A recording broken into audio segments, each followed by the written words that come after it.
po, ako po si Lourdes Mendoza, isa po ako sa advocates ng Pinanggaan Group of Tender Love and Care, kung saan kinikater namin, tinutulungan ng mga special children sa ating mga barangay, sa ating barangay. So hindi lamang po sa amin, kundi sa mga iba't ibang barangay pa dito sa bayan ng Jaen. At narito po ako ngayon sa mismong salon ni Chang Coracha. Alam niyo po ba na si Chang ay napakabuting tao. Hindi lamang po siya nagbibigay ng magandang serbisyo kagaya ngayon. Nagpagupit ako sa kanyang mahusay na kakayanan.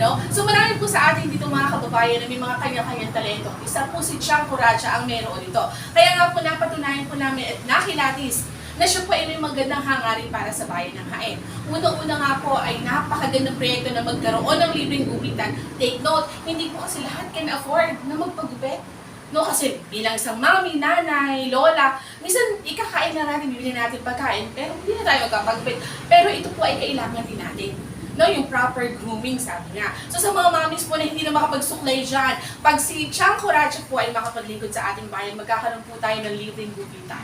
O diba, hindi lang gupit yun, lalo kayong gaganda. At sa mga tatay rin naman, sa mga kalalakihan, lalo kayong gugwapo pag si Chang Coracha ang nagupit sa inyo. At maliban po dito, magkakaroon din tayo ng mga libreng ilaw.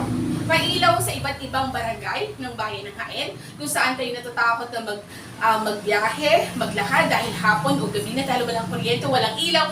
Pagdating po ng panahon, si Chang Coracha ay magbibigay ng serbisyo sa inyo at tulong. Ito po ay magagaling mismo sa kanyang magiging sahod. Imagine niyo, may mga taong ganito talaga. Hindi man po siya ay binayaan ng yaman at karangyaan, pero ang puso niya ay pusilak at handa pong maglingkod ng taos-puso sa ating sambayanan. At maliban po dyan, magkakaroon din po siya ng suporta para sa ating mga special children. Dito po sa bayan ng Jaen na may 27 barangays, marami po mga special children na nagkalat minsan, yung iba naman ay tinatago at hindi nabibigyan ng halaga. Pero dahil nga po gawin natin silang special, bigyan natin sila ng tulong, suporta at pagpapahalaga. Kaya lahat po ng ito ay magkakaroon ng kalinawan, magiging ganap kung si Chang Coracha po ay ating susuportahan. Kaya tayo dapat magsama-sama dito sa bayan ng Jaen. Suportahan po natin para magbigay serbisyo sa tao. May pusong makatao para sa pagbabago, walang iba kundi si Chang Coracha. Maraming salamat po.